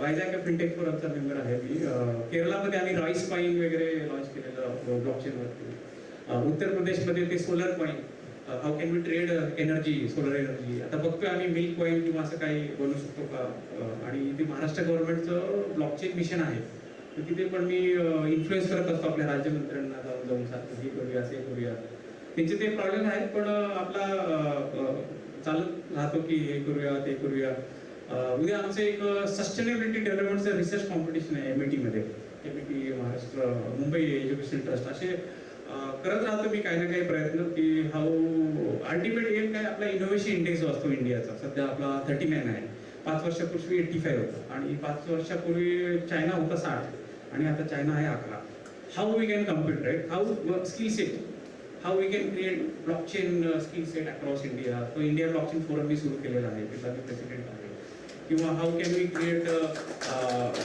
students who can create their own startups तसे प्रत्येक कॉलेजमध्ये गेले की मी शोधतो की जसे आता परवा आम्ही लास्ट वीकला NM मध्ये गेलेलो मस्त त्यांनी IoT आणि हे बनवले तिथले 3-4 स्टुडंट्स आता मी पकडून ठेवलेले आपल्याला करायचं आहे की स्टार्टअप युनिकॉर्न कसं बनवायचं व्हॅल्यू युनिकॉर्न नुसतं व्हॅल्युएशन नाही पण हे कसं करायचं तिसरा अँगल ही कॉलेजेसला जाऊन त्यांची करिक्युलम चेंज करायचे मग ते पण मी SP जैन किंवा MIT मध्ये त्यांचे ॲडिशनल करिक्युलम अपग्रेडमध्ये माझं ब्लॉकचेन करिक्युलम आहे किंवा मीडिया कंपनीज आहे जसे नवीन एक चॅनल येते क्रिप्टो TV ती ब्लॉकचेन शिकवणार आहे ते तिथे मी ॲडवायझर आहे म्हणजे जे इंडस्ट्री 4.च्या आसपास जेवढ्या टेक्नॉलॉजी आहे ते आता सोडून जाऊ शकत नाही असं वाटतं का कारण मी तो जो मी अग्रेसिव्ह जो लीडर होतो मग ते इनोव्हेशन मध्ये टाकल्यानंतर ते ऑटोमॅटिक समजलं की आपण इकडे 4-15-16 गावाचं पाणी घेऊन आले तर आपल्याला आता लोकांशी भेटायचं आहे आणि त्यांच्या आयडिया घेऊन नवीन काही करायचं आहे आणि टेक्नॉलॉजी आपल्या बरोबरच आहे इंजिनिअरिंग झालेलं आहे व्यवस्थित आणि आता बघूया आता कसा यापुढे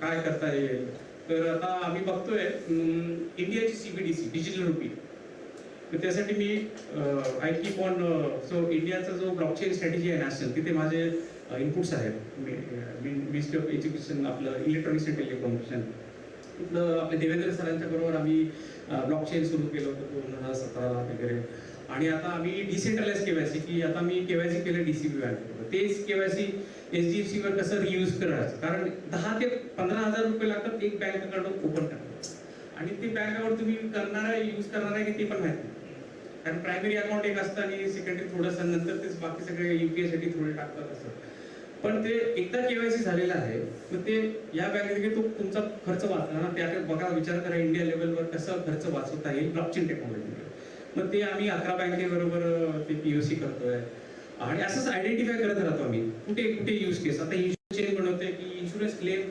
ऑटोमॅटिक इन्शुरन्स क्लेम कसा होईल कार टक्कर झाली 2-4 वर्षानंतर ऑटोमॅटिक इन्शुरन्स क्लेम अकाउंटमध्ये कसा यायचा म्हणजे ही thought process practicing with startups taking help from state government for ad taking help from investors and making it happen असा हा इनोव्हेशन कार्निवलचा प्रवास सुरू आहे आता मी असं बोलतच राहील दिवसभर पण असं कसं आता आपण वार्तालाप करत राहू या फ्युचरमध्ये या आश्वासनामुळे आणि खरंच अमित सर मला भरपूर छान वाटतं मी विचार करत होतो अरे काय विषय मला फोन तिकडे एका टॅक्सीमध्ये राहिला म्हटलं जाऊया तर पण मी चालतच पण आता खरंच वाटलं की एकदम छान संध्याकाळ आणि मोठे लोकांना त्यांचे विचार वगैरे आणि फायनली मी मराठीत बोलू शकतो फार दिवसापूर्वी युजली आई किंवा बहीण बरोबर मराठी होते नंतर ते मुंबई आल्यापासून ते सर्व हिंदी इंग्लिश मिक्स झालेलं आहे सगळ्यांना रेडिओ माहिती असेल ना जुन्यात काळातला रेडिओ तुम्ही बघितला असेल तर रेडिओ सुरुवातीला MEPLचा यायचा MEPLचे TV बऱ्याच ठिकाणी असतात तर आज MEPLचे सर्व सुधीर म्हात्रे सर इकडे आपल्याकडे आलेले आहेत उपस्थित राहिलेले तर मी सरांना विनंती करतो की त्यांनी बदलत्या तंत्रज्ञानाबद्दल नक्की सर्वांना मार्गदर्शन करावं जोरदार या डिजिटलशी आमचा फार जवळचा संबंध आहे. मी थोडक्यामध्ये आता खूप उशीर झाला, थोडक्यामध्ये माहिती सांगतो. जर डिजिटल तंत्रज्ञान किंवा नवीन टेक्नॉलॉजीला जर तुम्ही अडॅप्ट नाही केली, त्याच्याबरोबर ट्यून नाही झाला, त्याच्याबरोबर सिंक नाही झाला, तर तुम्ही संपून जाल. एक उदाहरण सांगतो. कोड्याक एक 10-12 वर्षापूर्वी किंवा 15 वर्षापूर्वी कोड्याकमध्ये 25,000 ते 30,000 लोक कामाला होते. फक्त एकच गोष्ट करायची होती त्यांना, सगळी त्यांच्याकडे ॲक्विजिशन, ऑप्टिकल ॲक्विजिशन होतं, फक्त स्टोरेज, डिजिटल स्टोरेज करायला पाहिजे होतं. ती एक छोटी चूक त्यांनी केली आणि ते धंद्यातनं बाहेर पडले. आज कुठेही डिजिटल कॅमेरा शिवाय दुसरं कुठेही होत नाही. दुसरं डिजिटल मीडियाचा उपयोग 2012 ते 2014 मोदी साहेबांनी डिजिटल मीडियाचा जो उपयोग केला आणि त्यांनी जे परिवर्तन केलं, म्हणजे आपली इमेज बिल्डिंग आणि हे करण्यासाठी वापर केला. एक छोटंसं उदाहरण आपल्या डोळ्यासमोर आहे. तर आपणही आपला व्यवसाय करताना याचा उपयोग केला तर आपल्याला नक्की फायदा होईल. तिसरं उदाहरण सांगतो. पूर्वी मोठे मोठे सेट बनवायचे, तर जसा तो शीशमल बनवलं ते गाण्यासाठी, तर आता ही सगळं जे काय बनवायचं ते सगळं डिजिटली होते. एक स्क्रीन मोठी 80x20 ची एक स्क्रीन बनवली तर तुमचा एनडी स्टुडिओ जो 100 एकर का 150 एकरवर आहे, तो पुढच्या 10 वर्षामध्ये बहुतेक बंद झालेला असेल. हे माझ्याकडनं तुम्ही आता लिहून घ्या वाक्य. कारण एक 80x20च्या स्क्रीनवर तुम्ही त्या स्क्रीनवर आज पर्वतामध्ये घेऊन जाऊ शकता लोकांना, कुठे मोठ्या ब्लू ओशनमध्ये घेऊन जाऊ शकता किंवा कुठल्या वाळवंटात, सहारा वाळवंटात घेऊन जाऊ शकता. तुम्हाला हिरोला त्याच्याबरोबर त्याचे बॉडीगार्ड किंवा त्याचे असिस्टंट यांना घेऊन स्वित्झर्लंडला न्यायची गरज नाही. तुम्ही एका मुंबईतल्या कुठल्या छोट्याशा स्टुडिओमध्ये तोच फील तुम्ही त्याला आणून देऊ शकता. आणि ही ऑलरेडी सुरुवात झालेली आहे. आम्ही त्या बिझनेसमध्ये प्रयत्न करतोय आणि आम्ही नाही आलो तर दुसरं कोणतरी येईलच ते. तर सगळं चेंज होत आहे. पूर्वी ऑफिस स्पेस मुंबईमध्ये एकदम महाग होती. आता digital technology, work from home, अलिबागमधनं लोक कामं करतात, कुठे पुण्यामधनं कामं करतात, कुठल्या आपल्या गावी बसून कामं करतात. ऑफिस चा खर्च वाचला, इलेक्ट्रिसिटी बिल वाचलं, चहा कॉफी नाश्ता याचा खर्च वाचला. म्हणून आता मॅनेजमेंट पण म्हणतं की जेवढे लोक वर्क फ्रॉम होम करतात त्यांना वर्क फ्रॉम होम करू द्या. बघा, एक छोट्याशा गोष्टींनी टेक्नॉलॉजीनी पूर्ण जग चेंज झालेलं आहे आणि हे चेंज सतत होत राहील. आपल्याला नवीन टेक्नॉलॉजी बरोबर अडॅप्ट करायला पाहिजे. जर केलं नाही तर आपण संपून जाऊ. एक दुसरं उदाहरण सांगतो. आम्ही पुण्याला स्टुडिओ बनवलाय बालभारतीसाठी. आता ग्रामीण भागामध्ये शाळेमध्ये सगळ्या विषयाला एकच शिक्षक, तो पण अर्ध्या वेळेस जनगणना करण्यासाठी किंवा सरकारी कामासाठी जात होता, टीचर नव्हते. तर आम्ही पुण्यामध्ये एक स्टुडिओमध्ये लाईव्ह लेक्चर घेतात. गणिताचे चांगले टीचर असेल, इंग्लिश शिकवणारा चांगला टीचर, ते लाईव्ह घेऊन पूर्ण महाराष्ट्रभर आणि 800 शाळांमध्ये लाईव्ह लेक्चर चालू होते. मुलं तिकडनं प्रश्न पण विचारू शकतात, म्हणजे इंटरॅक्टिव्ह सेक्शन आहे, तिकडनं विचारू शकतात, आपण त्यांना उत्तरं देऊ शकतो. डिजिटल क्लासरूम, शिक्षकांची गरज राहणार नाही याच्या पुढे. मग नोकऱ्या आपण कोणीतरी उल्लेख केला की नोकऱ्या जात नाही. जॉबचं प्रोफाईल चेंज होतं. एक पूर्वी कुरिअर नव्हते, आता नवीन कुरिअर आले. पूर्वी होम डिलिव्हरी फूडची नव्हती, आता फूडची डिलिव्हरी आली. आणि हे कशामुळे झालेलं आहे? फूड डिलिव्हरी किंवा कुरिअर हे पण सगळं डिजिटल. पेमेंट डिजिटल, सर्व डिजिटल. आता ह्याच्या पुढे कुठल्याही फील्डमध्ये डिजिटल शिवाय पर्याय नाही. तर पाहणे आणि लग्न सुद्धा डिजिटल. हो, अक्षता पण डिजिटल टाकतात.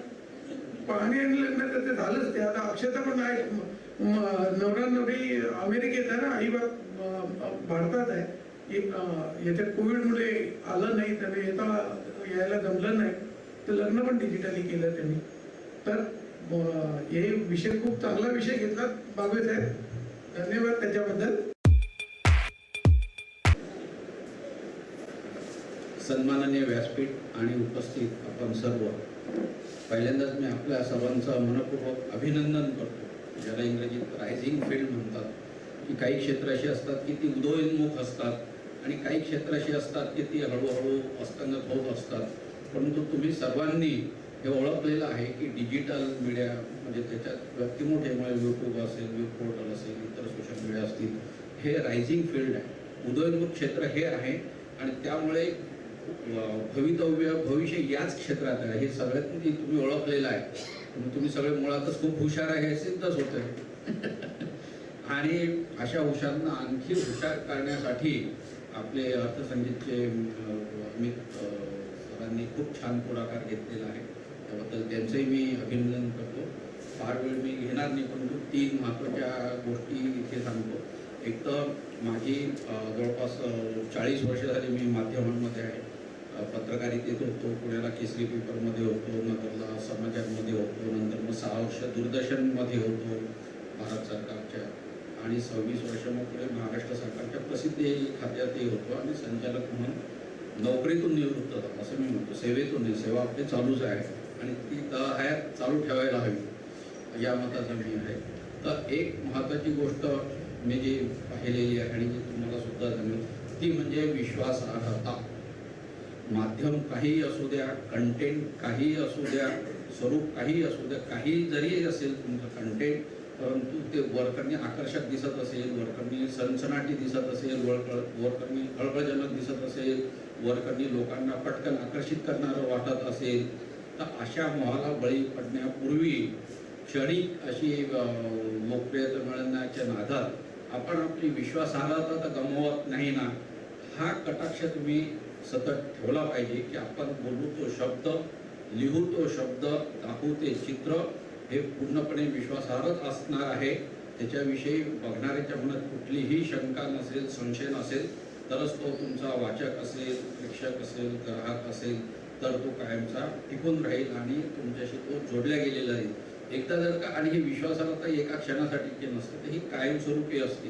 म्हणजे कालपर्यंत माझी विश्वासार्हता होती ना, आज मी काही दाखवलं तरी लोक ऐकून येतील, पाहून येतील, अशा भ्रमात मी राहता कामा नये. लोकांचा जर भ्रम निराश झाला तर मग ते दुसऱ्यांदा पैसे देऊन काय फुकट जरी तुम्ही काही दाखवलं वाटलं तरी त्याला हात लावणार नाही, कारण त्याचा विश्वासच राहिलेला असणार नाही. त्यामुळे कुठल्याही प्रकारे आपल्या विश्वासार्हतेला बाधा येणार नाही, विश्वासार्हता धोक्यात येणार नाही, याची आपण सतत काळजी घ्यायला हवी. आजच्या काळात सबसे आगे सबसे तेजच्या नादात मग कुठेही बातम्या सांगितल्या जातात आणि नंतर मग यांनी आम्हाला दिली माहिती म्हणून आम्ही सांगितली असं त्याच्यावरती खापर फोडण्यात अर्थ नसतो. तोपर्यंत आपली खात्री होत नाही की आपण सांगणारी देणारी बातमी असेल, माहिती असेल, मनोरंजनपर काही जरी असेल तरी मुळात त्याची विश्वासार्हता असायलाच हवी. हा कटाक्ष तुम्ही प्रत्येक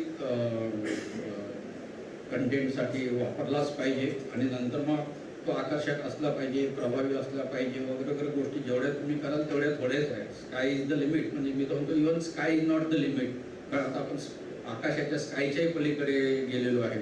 म्हणून even sky is not the limit, इतकं हे क्षेत्र विस्तारत चाललेलं आहे, वाढत चाललेलं आहे. आज आपण बघतो की कल्पकता असेल तर किती, जसं त्यांनी उदाहरण आता यांचं कुठे सांगितलं नाही, जो यांनी सांगितलं ते लाखो करोडो कमवतात, ते हुशार आहे, ते कसे कमवतात, किती कमवलं ते त्यांनी काही कळूच दिलं नाही. की जे ऐकायला मी पण उत्सुक होतो, म्हटलं आले जायचे आपल्यालाही काहीतरी कमाई सुरू झाली तर फायदा होईल. पण ते आणि ते हुशार आहे, इथे जर त्यांनी फुकट सांगितलं तर विकत देऊन कोण त्यांचं ऐकणार.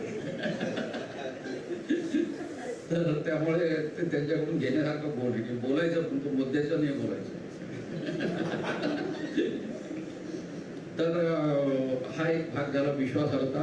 दुसरा तुमचं एक वैशिष्ट्य असायला हवं. जसं आता आम्हीचं मला कौतुक वाटलं की त्यांनी अर्थ सांगितला. हा विषय पूर्णपणे एकच असा विषय घेतलेला आहे की त्याच्यात बाकीचा काही असणारच नाही.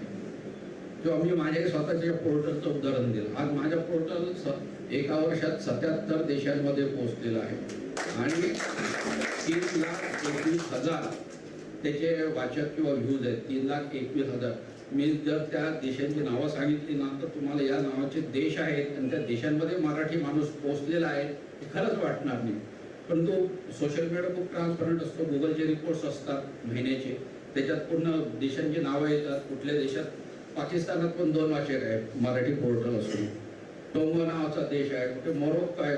म्हणजे आता यामुळे माझं वर्षभरात असं पूर्ण मत झालेलं आहे की आपण जे नेहमी म्हणतो मराठी माणूस मागे आहे, तर मी म्हणतो नाही, जो मराठी आळशी आहे तोच आळशी मराठी माणूस मागे आहे, नाही तर जो हिंमत करतोय, धडाडी दाखवतोय, पुढे जायचं पाऊल उचलतोय, तो देशात नाही तर विदेशामध्ये सुद्धा चांगल्या चांगल्या स्थानांवरती पोहोचलेला आहे.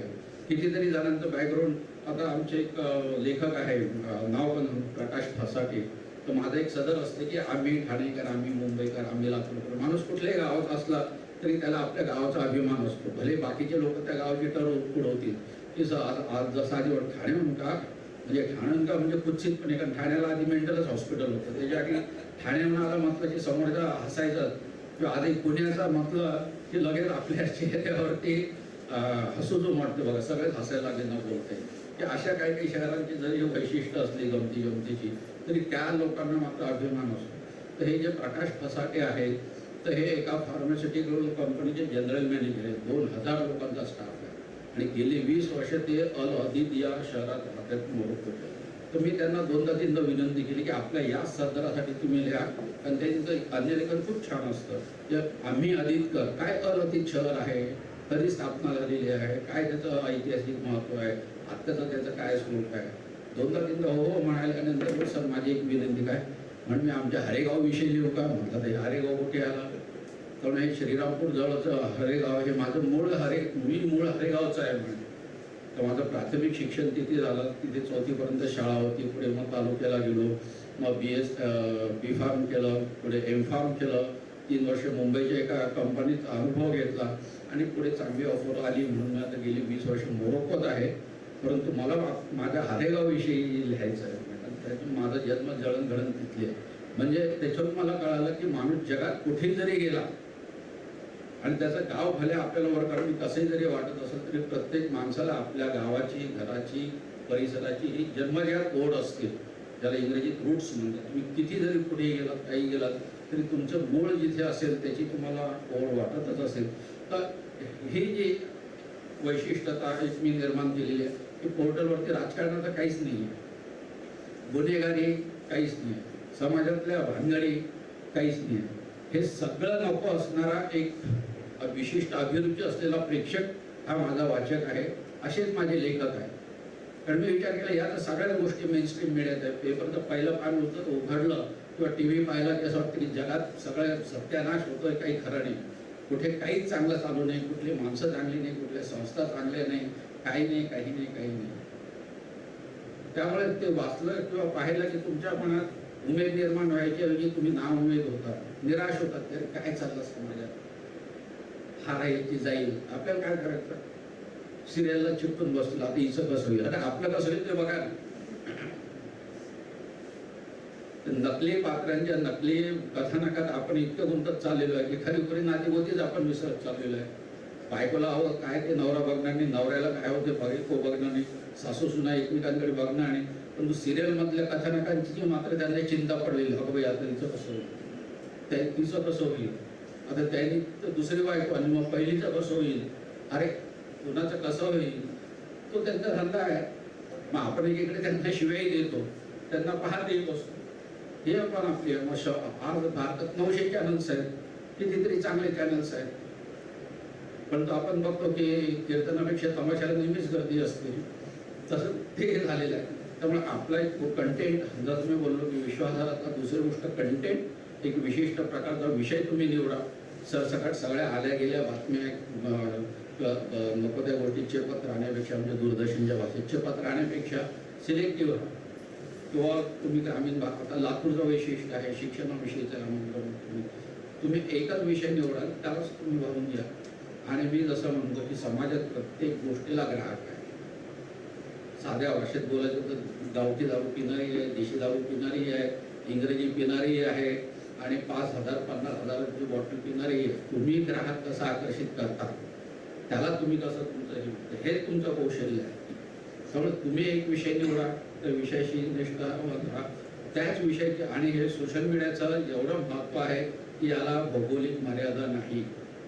लातूरचं वृत्तपत्र असेल तर ते लातूरच्या बाहेर कुठे दिसणार नाही. मुंबईत असेल तर मुंबईत, आता मोठ्या वृत्तपत्रांच्या इतक्या आवृत्ती असतात की मुंबईच्या वृत्तपत्रातली बातमी नवी मुंबईत दिसत नाही, नवी मुंबईतली आवृत्ती ठाण्यात दिसत नाही, ठाण्यातली बातमी मुंबईत किंवा नवी मुंबईत पण दिसत नाही. इतकं फ्रॅगमेंटेशन होऊन गेलेलं आहे. या भौगोलिक मर्यादा याला आहेत, परंतु या मीडियाला भौगोलिक मर्यादा अजिबात नाही. सर्व विश्वची माझे घर. त्यामुळे तुमचा कंटेंट चांगला असेल तर तुम्ही पटापट तुमचाच मजकूर लोक पाठवत राहतात. आज माझ्याकडे यंत्रणा काय आहे, बाकीच्यांचं वर्क फ्रॉम होम असतं, माझं तर वर्क फ्रॉम एनिवर. मी गाडीत येते ते आणखी 2 बातमी एडिट करून टाकून दिल्या. पण हे एवढं नेटवर्क कसं उभं राहिलं? 77 देशांमधले लेखक आहेत, कवी आहेत. आणि लेखक कवी म्हणजे काही पूर्ण वेळ नसतात. कोणी इंजिनियर असतो, कोणी डॉक्टर असतो, कोणी अधिकारी असतो, कोणी उद्योजक असतो. वेगवेगळ्या क्षेत्रातले फुल टाइमर्स ते असतात आणि आवडी खातर ते. तुम्हाला एखादी गोष्ट आवडली की तुम्हाला असं वाटतं आपल्या मित्रमंडळींना पाठवायला हवी, आपल्या नातेवाईकांपर्यंत पोहोचायला हवी. म्हणजे जसे सनसनाटी बातम्या पोहोचवणारे असतात खात्री न करता, तसे चांगले बातमी चांगले मजकूर पोहोचवणारे असतातच ना. तर हा असा पोहोचत एका वर्षात आज 3,21,000 आणि जवळपास म्हणाल तशी 77 देश. म्हणजे आपल्याला एवढंच माहिती होतं किंवा अमेरिकेत मराठी माणसं, इंग्लंडमध्ये आहे, ऑस्ट्रेलियात आहे, सिंगापूरमध्ये आहे, कॅनडात आहे. 5-6 देशांचीच नावं माहिती होती. परंतु मी तुम्हाला अशा देशांची नावं सांगेल की जिथे आज मराठी माणूस पोहोचलेला आहे. नुसताच पोहोचलेला आहे नाही तर खूप सुस्थितीत आहे, छान पदांवरती आहे, चांगल्या व्यवसायांमध्ये आहे. त्यामुळे तुम्ही सगळ्यांनी ही मनातून भावना काढून टाका. आपण मराठी आहे, आपण काय करणार आहे, काय नाही काय करू शकणार, ठरवलं तर काय नाही करू शकत. तर ही एक दुसरी गोष्ट आली. आणि तिसरी गोष्ट मला या निमित्ताने सांगायची आहे की डिजिटल मीडियाचे जेवढे लोक आहेत या सर्वांना संघटित होण्यासाठीची मोठी गरज आहे. आणि आज मला तो महत्त्वाचा मुद्दा मांडायचा आहे की जसे सरकारचे काही फायदे असतात, सरकारी जाहिराती असतील, समजा सरकारचे जे ॲक्रेडिशन कार्ड्स असतात म्हणजे इतर माध्यमातल्या लोकांना मिळतात. आणि मी नेहमी म्हणतो की कुठलाही कायदा किंवा नियम हा अंतिम नसतो, जोपर्यंत नवीन होत नाही तोपर्यंतच तो लागू असतो. तर फार पूर्वी ॲक्रेडिशन कार्ड जे असायचं गव्हर्नमेंटचं, त्याच्यामुळे बसनी तुम्ही महाराष्ट्रात मोफत फिरू शकता, रेल्वेमध्ये 50% भारतभर फिरू शकता, गव्हर्नमेंटचे गेस्ट असेल गव्हर्नमेंटच्या रेटमध्ये मिळतील. कार्ड कुठेही दाखवलं तर फार प्राईम मिनिस्टर प्रेसिडेंटच्या कार्यक्रमाला तुम्हाला एंट्री असेल जी आपल्याला त्याच्यासाठी खूप त्याची गरज पडते. कुठे महत्त्वाचे कार्यक्रम असतील, ऐन वेळी ठरतात जातात तर तुमच्याकडे ओळखपत्र आहे. गव्हर्नमेंट काय म्हटलं की ताबडतोब प्रश्न सुटतो. सरकारी जाहिराती आहेत त्या जर तुम्हाला, आणि सरकार म्हणजे बऱ्याच लोकांचा भ्रम असतो की महाराष्ट्र सरकार, तसं नाही. सरकार म्हणजे मग महाराष्ट्र सरकार तर आहे, त्याशिवाय महाराष्ट्र सरकारची 55 महामंडळं आहेत. महाराष्ट्र शासनाच्या तत्वावरीतल्या 23 महानगरपालिका आहेत, 34 जिल्हा परिषदा आहेत, 250 नगरपालिका आहेत. या सगळ्या संकल्पना सरकार या संज्ञेत येतात आणि सरकारचं कामकाज सोपं व्हावं म्हणून या सगळ्या वेगवेगळ्या कायद्यांनी अधिनियमाने स्थापित झालेल्या संस्था जरी असल्या तरी याचं शेवटचं उत्तरदायित्व हे सरकारवरती असतं. आणि म्हणून एका सरकारच्या नियमात तुम्ही बसलात, तुम्ही म्हणजे आम्ही, आता मी पण आपल्यातलाच आहे, तर सगळ्या एवढ्या मोठ्या जाहिराती जर तुम्हाला मिळायला लागल्या तर तुम्ही किती सक्षम होऊ शकाल. आणि याची सुरुवात उत्तर प्रदेश सरकारने केलेली आहे. उत्तर प्रदेश सरकारने आता यूट्यूब आणि वेब पोर्टल्सना जाहिराती द्यायचा पहिलं राज्य उत्तर प्रदेश ठरलेलं आहे की ज्याने पुन्हा भारताची सुरुवात केली. आणि त्यामुळे उत्तर प्रदेशच्या धर्तीवरती आपण सगळे एकत्र आलो, एकत्र अशी संघटना उभी केली, बांधणी केली. आणि अशा ज्या काही सर्वांसाठी जे मी नेहमी म्हणतो की काही गोष्टींसाठी तुम्ही आम्ही एकमेकांचे स्पर्धक आहोत, परंतु काही किमान गोष्टी अशा असतात की ज्याच्यासाठी तुम्ही आम्ही समान वाटेकरी असू शकणार आहोत. तर अशा समान गोष्टींसाठी तर एकत्र या की ज्याचा फायदा सगळ्यांनाच होणार आहे. जिथे एकमेकांशी स्पर्धा असायचं कारणच नाही. जिथे व्यावसायिक स्पर्धा असेल तिथे जरूर तुम्ही स्पर्धा करा, परंतु जशा वेगवेगळ्या लोकांच्या केमिस्ट असोसिएशन असते, सगळ्याच प्रत्येक केमिस्टला असंच वाटत असेल की आपलं दुकान चांगलं चाललं पाहिजे. वेगवेगळ्या क्षेत्रातल्या संघटना असतात, ते मुळात एकमेकांच्या व्यावसायिक स्पर्धकच असतात, परंतु किमान काही गोष्टींसाठी ते एकत्र येतात. आणि एकत्र येण्याच्या जोरावरती, संघटनेच्या जोरावरती ज्या गोष्टी त्यांच्या पदरात पाडून घ्यायला आवश्यक ते पाडून घेतात, त्याचे सर्वांना समान लाभ होतात, सगळेच पुढे जातात. त्यामुळे अशा प्रकारची एक संघटना काही ठिकाणी झालेली आहे हे मी तुम्हाला सांगतो. उदाहरणार्थ अमरावतीला एक अद्वैत चव्हाण आहे, परंतु त्यांची अडचण त्या मुळातच त्यांना या क्षेत्राचे काहीच अनुभव नाही. व्यवसायाने ते वकील आहे, काही वकिलांचे सल्ला घ्यायला म्हणून त्यांच्याकडे गेले तर त्यांनी हे ओळखलं, परंतु आज त्यांची अडचण काय, एक तर व्यवसायाचा काहीच अनुभव नाही, दुसरं त्यांचं लोकेशन आहे अमरावती. महाराष्ट्राचा सगळा कारभार जर मुंबईतूनच चालणार असेल आणि देशाचा सगळा कारभार जर दिल्लीतूनच चालणार असेल तर बाकी 1500 ठिकाणांपेक्षा ही 2च ठिकाणं महत्त्वाची आहेत. कारण इथे निर्णय प्रक्रिया होत असतात. इथे महाराष्ट्राचे मुख्यमंत्री मंत्रिमंडळ मुंबईत असताना देशाचं दिल्लीत असतं. त्यामुळे इतर ठिकाणी कुणी काहीतरी करण्यापेक्षा फक्त मुंबईसारख्या ठिकाणी जर काही लोक एकत्र आले, त्यांनी अशी संघटना उभी केली आणि जे जसं मी म्हणालो की समान ज्या काही गोष्टी आहेत त्यांच्यासाठी जर व्यवस्थित पाठपुरावा सुरू केला तर आजपासून जरी हे सुरू केलं तर लगेच होईल अशातला भाग नाही.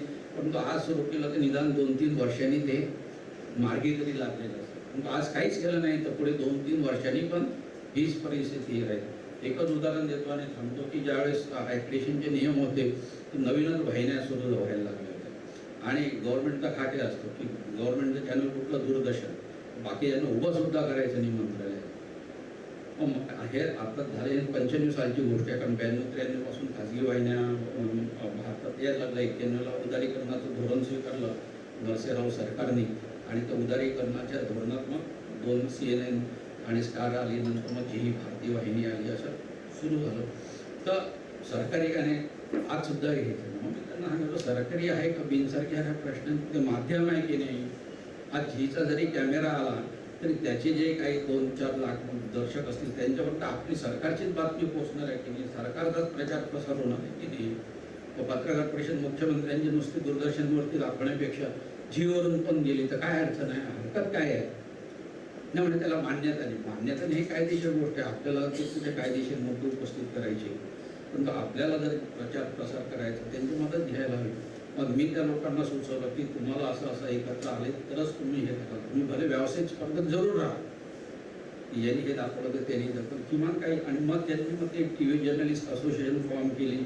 त्यांना त्या असोसिएशन एकदम ती कायदेशीर संघटना स्थापन झाली की मग तो पत्र व्यवहार गाठी भेटी रितसर पुढे मग त्यांना ॲग्रेशन कार्ड असतील, गव्हर्नमेंटच्या इतर फॅसिलिटीज असतील, विशेषतः गव्हर्नमेंटच्या जाहिराती पण त्यांना सुरू झालेल्या आहेत. म्हणजे हे जर त्यावेळेस काहीच केलं नसतं तर आज काहीच झालं नसतं. पण आधी ॲग्रेशन कार्ड मिळालं, नंतर मग सरकारी जाहिराती पण मिळायला लागल्या. आज त्यांचा जर सक्षमता मोठी निर्माण झालेली आहे ना. आणि इतर ग्राहक किती काळ तुम्हाला जाहिराती देत असतील. पण मी जसं म्हणालो की सरकार हे एवढं मोठं सगळी यंत्रणा म्हणजे सरकार आहे. तो कुठून ना कुठून कुठली ना कुठली जाहिरात येतच राहते आणि हमखास पैसे मिळत राहतात. त्याचे उशिरा मिळतील पण बुडत नाही. बाकी ज्याला जाहिराती मागायला 2 चक्रा मागत असतील तर वसूल करायला 20 मारावं लागतात आणि तरी नाही मिळालं तर मागून म्हणतो जाऊ दे आता बुडाले तर बुडाले पुढे चक्रा मारा. अशी ही परिस्थिती आहे. त्यामुळे अशा या निमित्ताने मी आपल्या सगळ्यांना आवाहन करतो. विशेषतः अमित धडाडी आहे, कल्पकता आहे आणि मोठं उमेदीचं त्यांचं वय आहे. तर त्यांनी अशा बाबतीत पुढाकार घ्यावा. एखादी छानशी राज्यस्तरीय असोसिएशन म्हणा, संघटना म्हणा, काय नाव ठेवायचं ते ठेवूया आपण. म्हणजे चांगलंच नाव ठेवूया. तर आपली नावं ठेवायची प्रवृत्ती असते पण त्या दृष्टीने नावं ठेवायचे नाही. तर चांगल्या अर्थाने एखादं छानसं नाव घेऊ. त्या दृष्टीने आज निधन एवढा इथे तरी निर्णय उद्या परत हवा तर 2-4 आठवड्यांनी वेगळं भेटा. पण त्याचं स्वरूप वेगळं असेल. आजच्या कार्यक्रमाचं स्वरूप वेगळं आहे. त्यामुळे त्यावेळेस भेटाल तर जे आपल्या पाहण्यात असतील महाराष्ट्राचे असे तडफदार लोक आहेत, तरुण लोक आहेत की ते फक्त स्वतःचाच विचार न करता आणखी सामाजिक विचार पण करत आहेत. असे 10-12 लोक गोळा करून जर अशी एखादी संस्था स्थापन केली, एखादी कार्यकारिणी निश्चित केली तर त्याच्या वतीने जर पाठपुरावा केला आणि या जर काही गोष्टी तुमच्या पदरात पडल्या तर पिढ्याचा फायदा होत राहणार आहे. नुसताच तुमचा नाही. कारण एकदा ती निर्णय झाले, एकदा ती गोष्ट पक्की झाली, पिढ्या ती गोष्ट पुढे चालूच राहील. त्यामुळे या दृष्टीने आपण सर्वांनी विचार करावा. मला कालच आम्ही जी भेटली आणि त्यांच्यात ती तडफ पाहूनच मला लक्षात आलं की नाही हा माणूस नक्की काहीतरी करणारा आणि काहीतरी करेलही. म्हणून मी त्यांनी जे स्टँडिंग इन्व्हिटेशन दिलं मला फिजिकली ते मी स्वीकारलं आणि मग या निमित्ताने या गोष्टी आपल्याला सांगूया जेणेकरून आज जे डिजिटल मीडियाकडे बरेचसे लोक क्वचित नसतात. वेब पोर्टल काय पण असतं काय दाखवतात. अशा प्रकारची जी एक सार्वत्रिक वृत्ती दिसते त्याच्यामुळे ते आपण गांभीर्यानेच केलं पाहिजे. त्याचा 3च मुद्दे जे मी सांगितले त्याप्रमाणे आपण विचार करावा आणि पुढील कारकीर्द आपली घडवावी. आपल्या सर्वांना माझ्या मनापासून शुभेच्छा.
नमस्कार.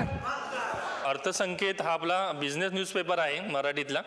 अर्थसंख्येच्या माध्यमातून आपण जसं इकॉनॉमिक टाइम्स इंग्रजीमध्ये येतो तशी आपण माहिती देत असतो, अर्थविषयक, व्यवसायविषयक, गुंतवणूक विषयक. आणि त्याच व्यतिरिक्त आपण विविध इव्हेंट्स करत असतो, कार्यक्रम करत असतो. तर त्यातला सगळ्यात मोठा आणि महत्त्वाचा कार्यक्रम असतो आपला महाराष्ट्राचा लोकप्रिय ब्रँड, की ज्याच्यामध्ये मराठी उद्योजकांचे जे ब्रँड आहेत, मग पितांबरी असेल, वासू रविराज असेल, वामनरी पेठे असेल, एम के घारे ज्वेलर्स असेल, ह्या लोकांसाठी आपण 1 महिना वोटिंग घेतो. आणि मला सांगायला खूप आनंद, अक्षरशः जगभरातून त्यांना लोकांनी मतदान केलेलं आहे. 5 वर्ष आम्ही काम करतोय. अर्थसंकेत जसं मी मगाशी सांगितलं की मराठीतलं पहिलं उद्योजक व्यवसायविषयक वर्तमानपत्र आहे. आपला वेबसाईट आहे, आपलं फेसबुक पेज आहे, यूट्यूब चॅनल आहे. यूट्यूबवरती 1200हून अधिक व्हिडिओ आहेत. मला सगळ्यांना विनंती करायची आहे की यूट्यूबच्या आमच्या चॅनलला सबस्क्राईब करा. रविराज सर असतील, पितांबरीचे प्रभू देसाई असतील, वामनरी पेठेचे पेठे सर असतील, अशा अनेक उद्योजकांचे तुम्हाला त्याच्यावरती मार्गदर्शन विनामूल्य उपलब्ध होईल. गुंतवणूक विषयी सुद्धा तुम्हाला काही माहिती हवी असेल तर ती माहितीसुद्धा तुम्हाला त्याच्यावरती उपलब्ध होईल. गुंतवणूक विषयक शेअर मार्केट असो, म्युच्युअल फंड असो किंवा इतर कुठल्याही इतर गुंतवणुकी असतात त्याविषयीची माहिती आहे. जसं मी सांगितलं की फेसबुक पेजला तुम्ही भेट देऊ शकता. यूट्यूब चॅनलवरती 1200 व्हिडिओ आहेत. आणि आज आपण इथे मेंबरशिप लॉन्च करतोय.